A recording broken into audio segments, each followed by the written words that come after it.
With the glossy starling, they have a yellow around the eye, like a sort of a burnt yellow, light orange color almost.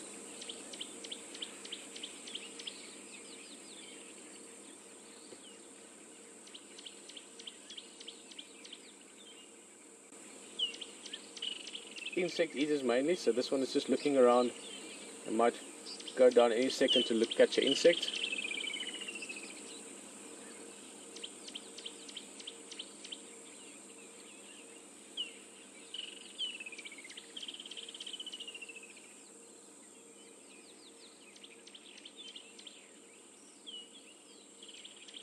I'll try and get us even slightly closer. Let's try.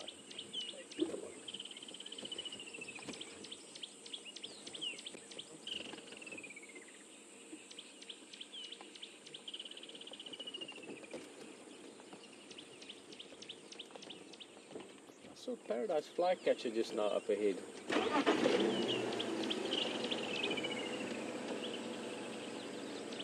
Awesome bird.